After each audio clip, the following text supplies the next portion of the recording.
we're here because we had so much fun talking about current affairs and crazy things people say about us last time, that we wanted to do it again. And if this goes well, we'll do it more often. So thanks for sitting down. It is 1:20 on a Thursday afternoon, and we've got at least two things to talk about. The first one is an article in Religion Dispatches in which our good friend Audrey um, has lots to say about us. I mean, the article's titled "What in the What?" It's part of a new series, apparently, from Religion Dispatches, Hindu Nationalism Explained.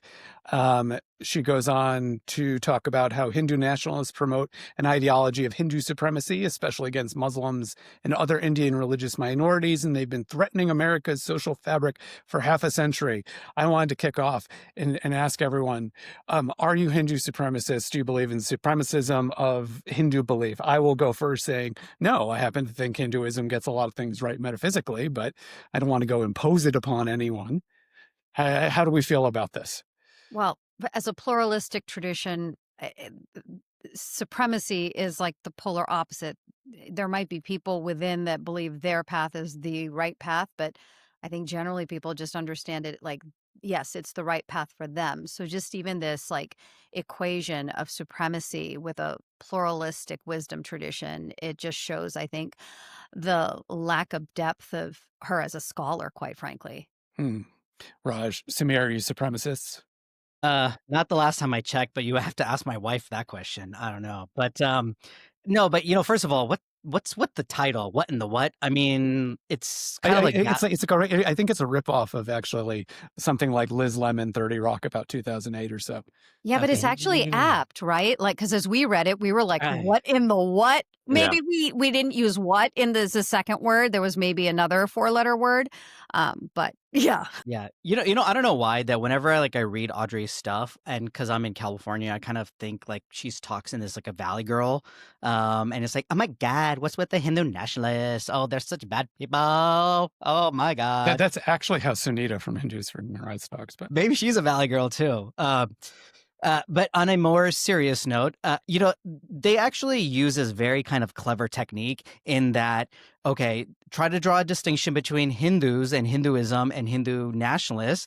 But then if you speak up for your identity, if you're proud of where you come from or your beliefs, if you say one word positively about India, Hindus, or Hinduism, if you want textbooks, hey, crazy idea to actually be accurate and talk about your traditions in the same way they talk about every other community's traditions, then you're a Hindu nationalist, right? So they do that. They create that narrative, and then everyone that actually says anything remotely touching on any positivity around Hindus or Hinduism is automatically a Hindu nationalist. So that leaves like nobody else, right? Unless you basically are constantly self-flagellating and saying that you're the worst people on earth, you're horrible, you deserve to, not exist, et cetera, et cetera. So basically they draw this false distinction, but then they basically criticize everything you say or do as being Hindu nationalism and a sign of Hindu nationalism. So you can't win, basically. We have no right to exist or breathe the air or be Hindus or anything like that. Sorry.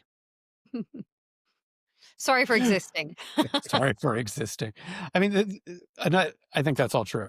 The other thing I find interesting in this, to why we're talking about this beyond just the topic, is that it, at first read, I admit, when I looked at this, I get my news, I get alerts on, we have software that does it and Google Alerts. And I only saw one reference to HAF in here, where we talk about Hinduphobia, and we'll get to that.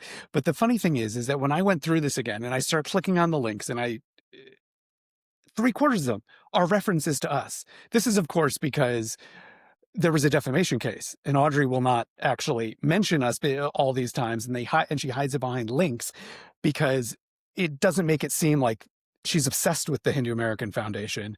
And I'm convinced she wakes up in the middle of the night, screaming out She's Suhag's name. studying the Hindu American Foundation. Okay, We so we've Amy, actually, just real quick, I'll just yeah, say yeah, that yeah. some of our staff members, we've seen her research assistants, because when you pay for LinkedIn, you can see who's looking at your profile.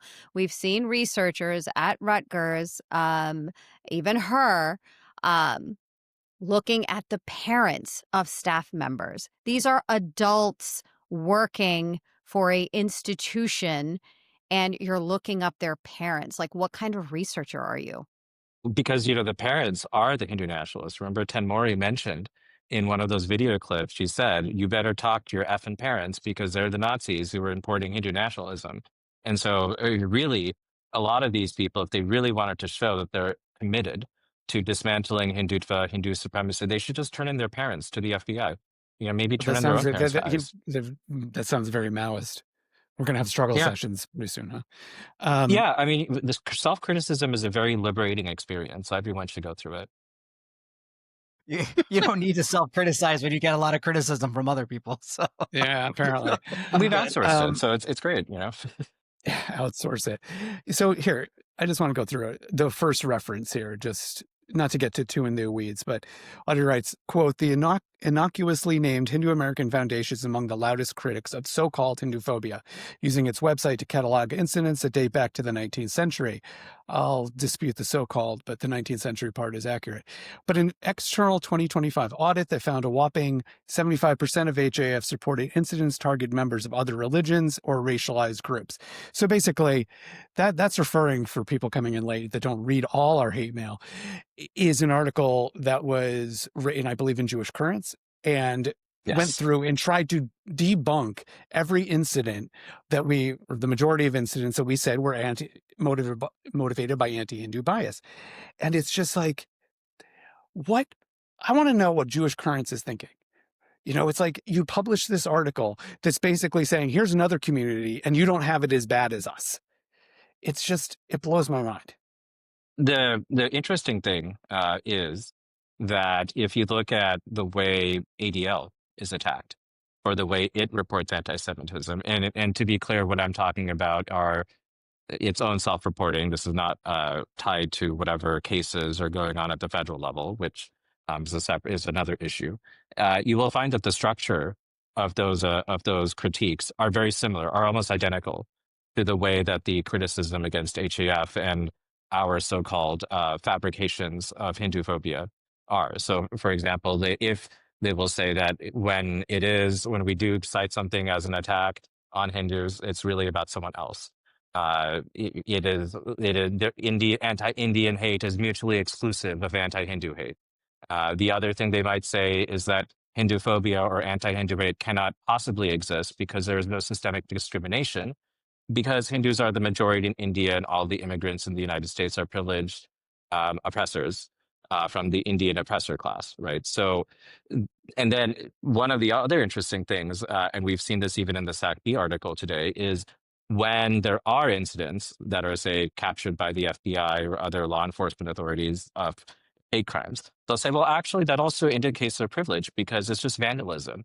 These are just property crimes. They're just oversensitive people reporting legitimate political dissent or protests, right? And that it actually shows that they're not actually victims because all they're really reporting and all the FBI is collecting are just complaints.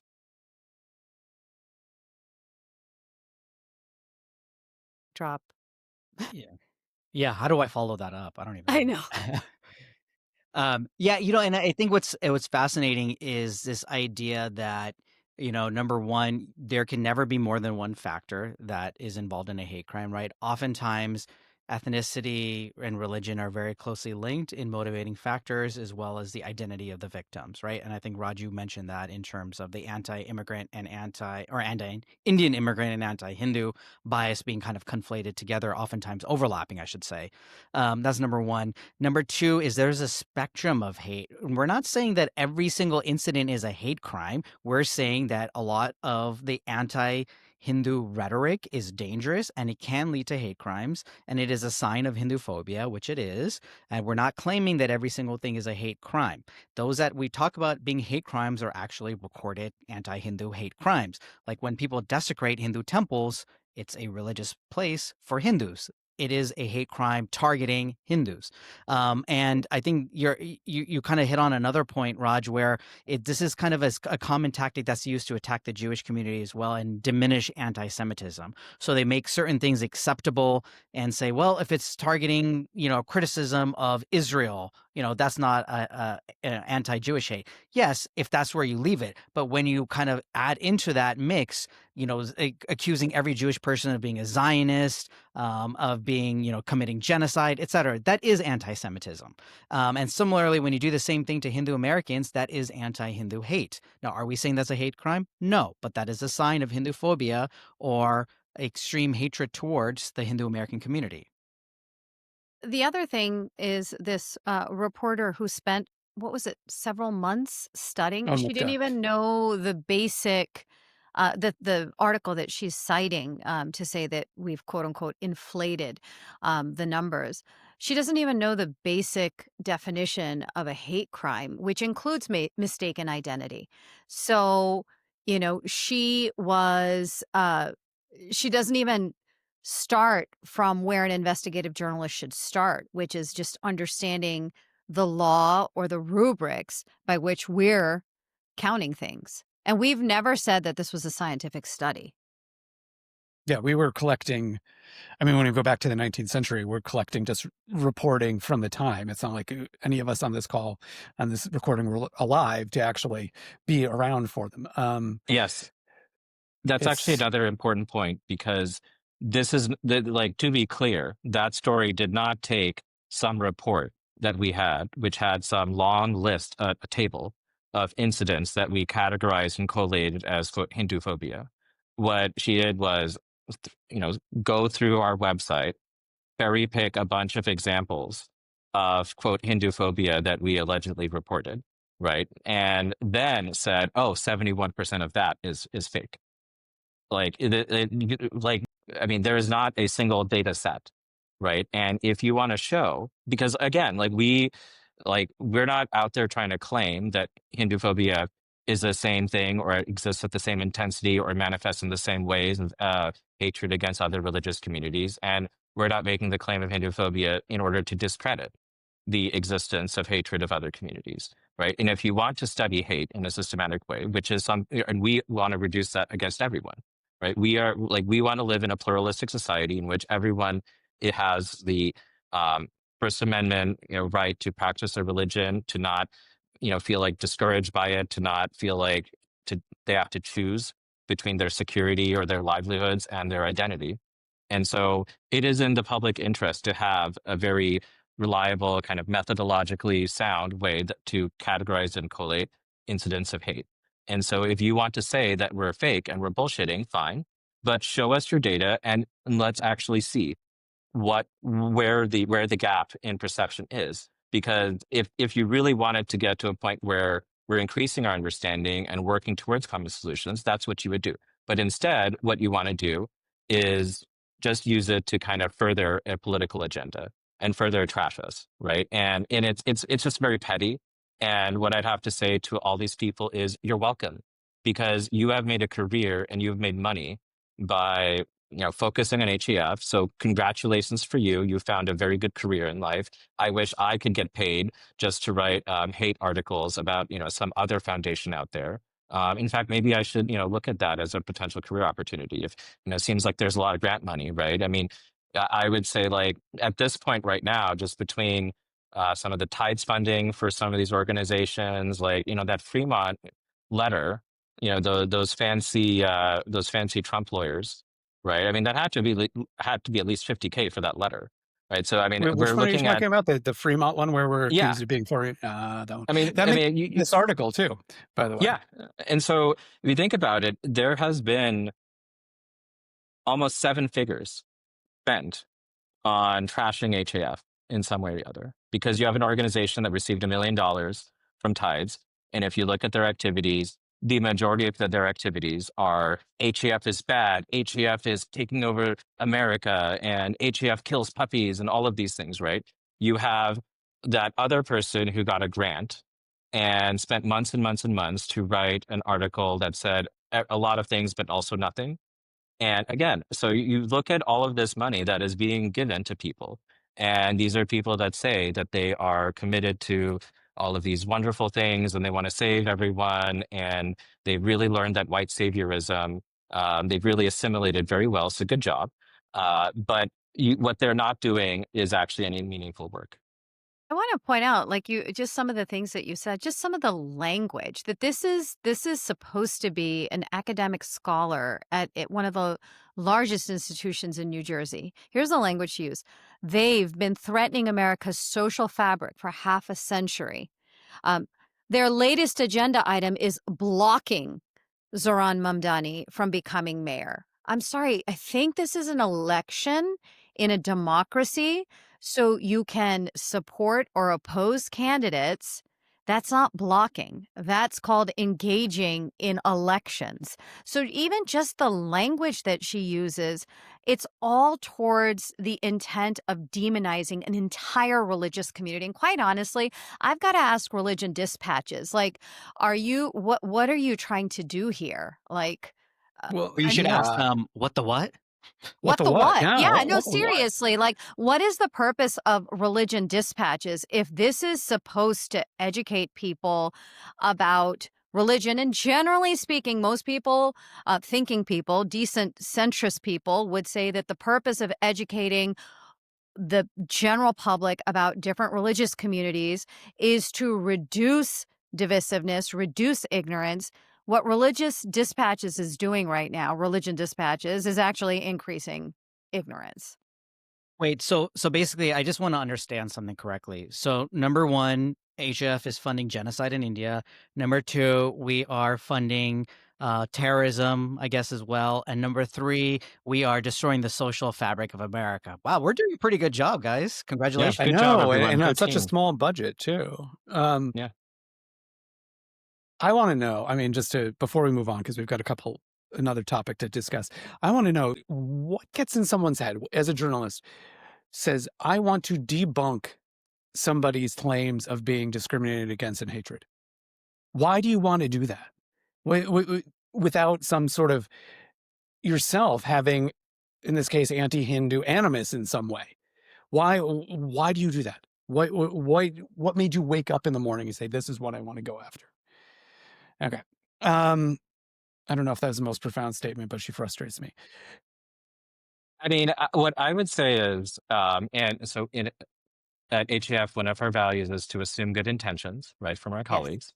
And so what I would say is some of the biggest assholes I've encountered are people that are so convinced of their good intentions and the good that they're doing, that it makes them really blind. It really makes them ignore the facts around them, right? If you have, so successfully indoctrinated yourself that you're fighting the good fight and these people are evil, you're first of all, not going to be as motivated to find anything that contradicts your belief. And then B, you're going to go out there and you're going to say, no, it is important that I write this. It is important that I make these attacks. It is important that I do whatever it is and do whatever it takes because I am saving the world. And I have meaning now in my career. I believe that's the definition of virtue signaling. Yeah, well, okay. So let's pivot from Audrey and religion dispatches and what to SB509 and two articles that are that came out in Sacramento Bee. Samir, this is your favorite topic. Yeah, those are interesting articles. So, I mean, I guess the first thing I always wonder is the Sacramento Bee, or particularly, I think one of the articles is Joe Rubin, and who has a long track record of writing a lot of articles accusing us of being foreign agents of India, etc. And this whole article is, the sob story for Khalistanis that are being repressed by India, and are we serving as proxies, and why are we stopping this bill?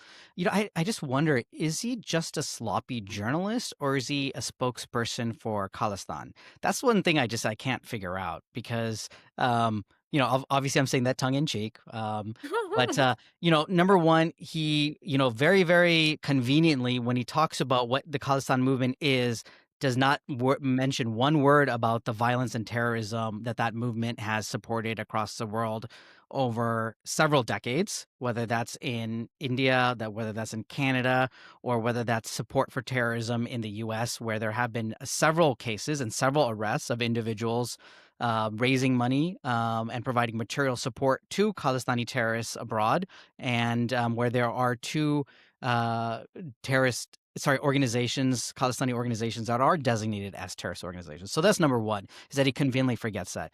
Number two is that, when he talks about, attacks on Hindu temples, etc., he dismissively describes them as graffiti incidents, right? Because if they're, again, going back to what Raj was saying about property crimes, then, somehow those are minimized and so on, somehow those don't matter. Well, if you are going to a temple on a regular basis, and all you want to do there is to seek some sort of refuge and peace, and you keep seeing these hateful, slurs being put on the temple walls.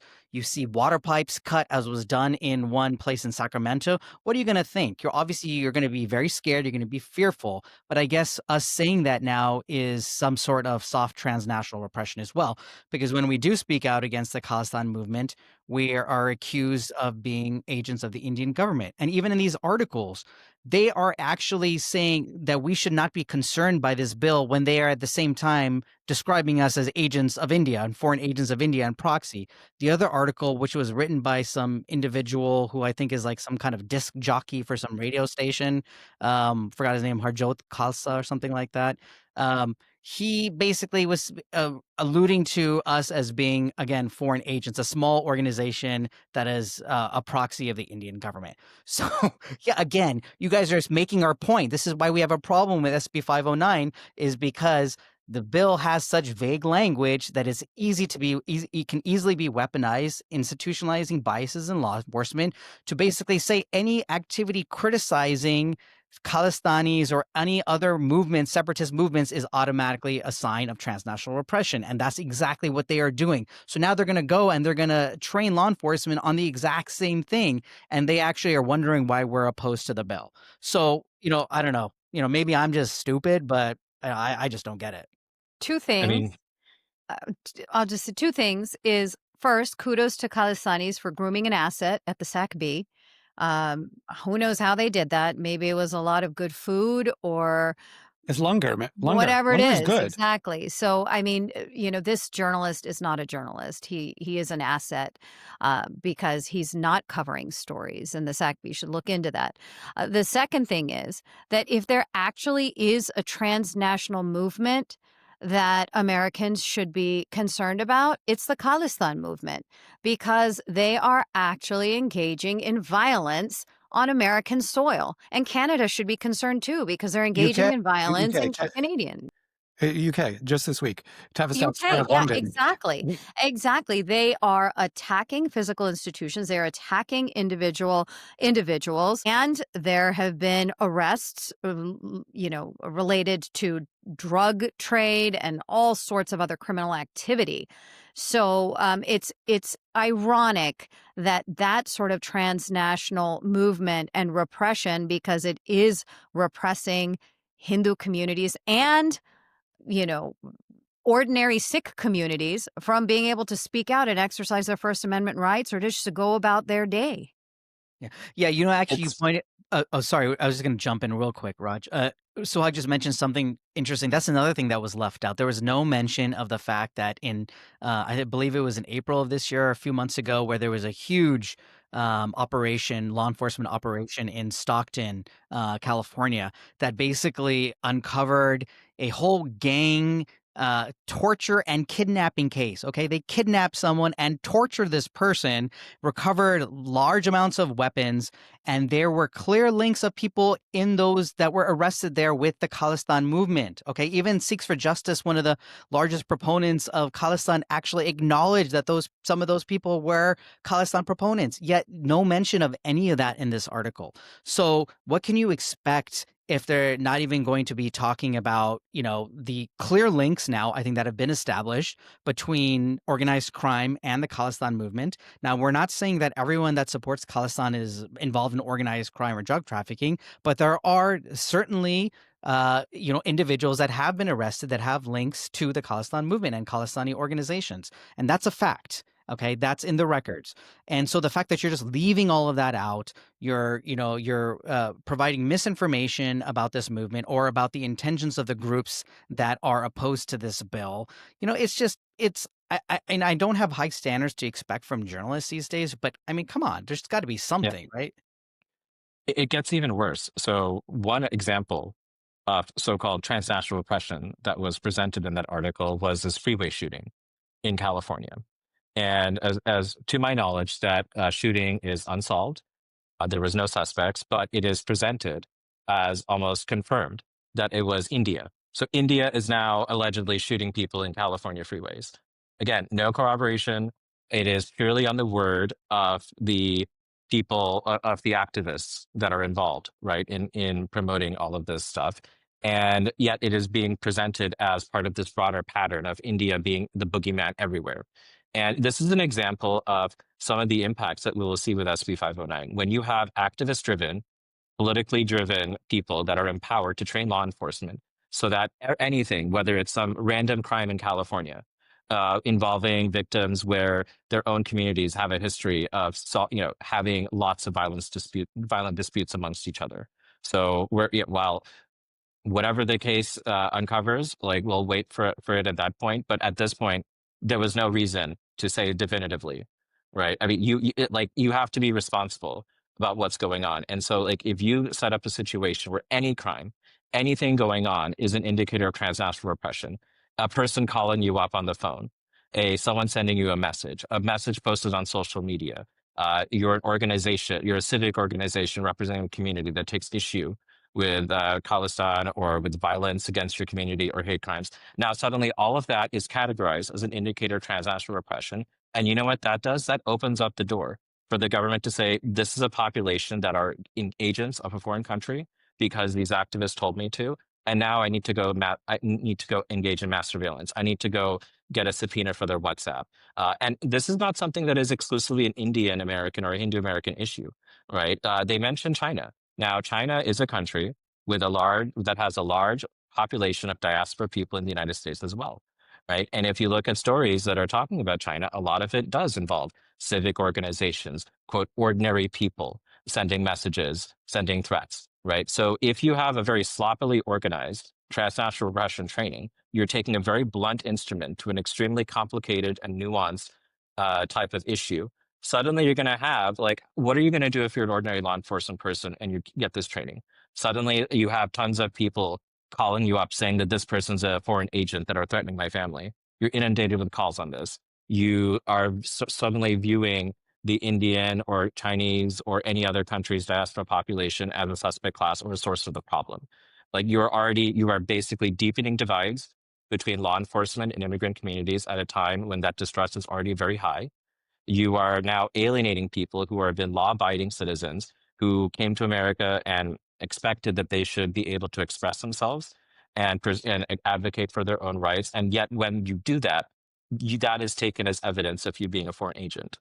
And that's just simply wrong. And if there weren't a lot of hate crimes involving Khalistanis that were attacking Hindus, if there wasn't violence going on from U.S. soil, if this wasn't an American problem, if this was purely something that was going on in India, then it would be a foreign secessionist movement, right? And while we would obviously still have an opinion on that, the intensity and the seriousness of it as an issue for us as an American organization would obviously be quite different, but it's not.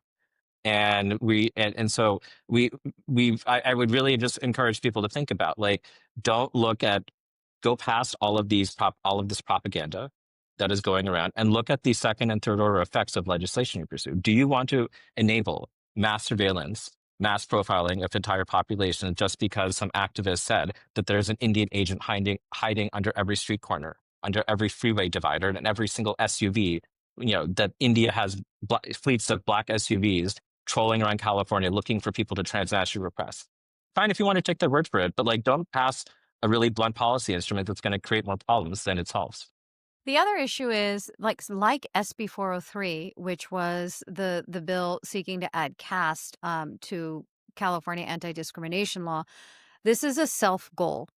If they think the average law enforcement officer or whoever knows the difference between a Hindu or a Sikh or a Muslim or an Indian Christian, they don't. There's so much ignorance around religions and what our community is made up of that you've essentially asked for the government to begin surveilling you. That at the end of the day, that is what, and even with Asians, most people Most law enforcement officers are not going to know the difference between someone who's Chinese versus Vietnamese versus Japanese. You have endangered all Asians in whatever quest you're trying to achieve here. Yeah. The other thing is that this is a federal issue, right? Federal law enforcement has been handling this. The Department of Justice has been handling this across multiple administrations. There is an ongoing case in the Southern District of New York that is being prosecuted. And if anybody has engaged in if a foreign government has engaged in transnational oppression, they should absolutely be held accountable. But what has that got to do with us? What has it got to do with us? It's that you guys are these people accusing us of being foreign agents. That's why we care about these kinds of bills. If that wasn't the case and they weren't attacking our temples, we wouldn't care about these bills, right? And so that's what I think the irony is that there's basically saying that we shouldn't be opposed to these bills, and out of the same side of their mouth, they're basically accusing us of being a foreign agent. And so it's a federal issue. It's being handled by the federal government. Now you have one state that's going to come in potentially conflicting with what's happening at the federal level. Are we really going to see a high level of cooperation and coordination because there's some training course now that's being created for California? And by the way, a training course and outline that had been created months before this bill was even introduced, that as one of their examples gave the Khalistan referendum, which are basically these voting, I guess, parties that happen where people can come and vote for a separate Khalistani state to be created. I don't know, maybe in Yuba City or in Central California or Fresno. in India. No, Fresno, that's a new one. And so, now that's an example, basically criticism of the Khalistan referendum is now an example of transnational repression that is in the formal published course outline for this would-be training if it is passed into law. So this is why we're concerned, is because our criticism of that now is looked at as a form of transnational repression. So if you are serious about dealing with transnational repression, you wouldn't be, as Raj said, accusing every other person of being a foreign agent hiding under every rock, right? You'd be seriously dealing with this and having it being coordinated at the federal level. And they should be working with local and state jurisdictions to deal with this issue, not having some rogue legislation in California define that and then basically having publications do the PR job of this movement and of this bill.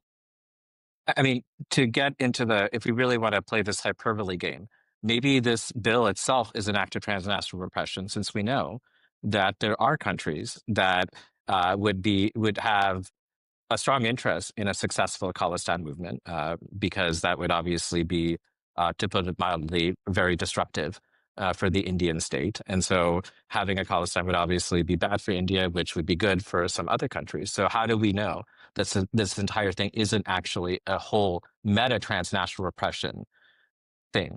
Well, that is weaponizing the They're American not system asking against for it. land in Pakistan, even though Punjab that's where I was going to go. Yeah, I mean, Punjab crosses both borders. Ask for it Right. both. Or maybe Right. just ask for a nice piece of land in Canada. Canada has a lot of land. I mean, if they hated Pakistan as much as India, then I would take it more seriously, because obviously Punjab spans both of those countries, right?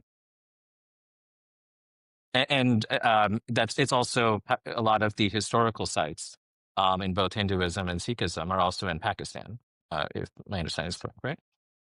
So, okay, we've been going on for half an hour here. Anything else on either one of these issues before we wrap this up? Yeah, I mean, we do have a busy schedule. We have to get back to funding terrorism, genocide, and destroying the social fabric of America, guys. Come on. Wrap it up. Yes. Wrap it up. It's Wrap it up. hard work. We It need is to hard oppress work. people. Come on. For people that don't intimately follow our Twitter feed, we were accused of spending $100 million to fund terrorism in India, which is what is that? 20 times our budget? More? In any case. Way more. Yeah.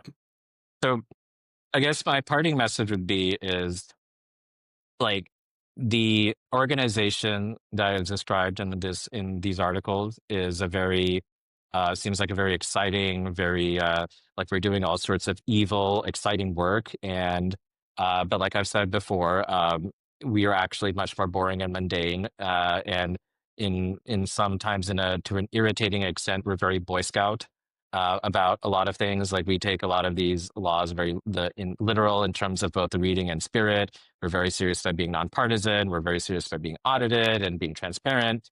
And what I have to say to other people is, if you are someone who thinks that you are going to be safe because you followed all the rules, that you've been as conciliatory and as committed to pluralism, both in terms of your statements as well as your 20+ year record, right? And if you think you're going to be immune and people are going to trust you because you have a record that speaks for itself, let me tell you, I would not make that assumption, because if you get to a point where you are too loud, you are too uppity, you are too annoying to someone, then someone, yes, can go find some foundation to get $1 million and make their entire career about hating you. And then you will have to sit with your colleagues and make this podcast about these hate articles about us.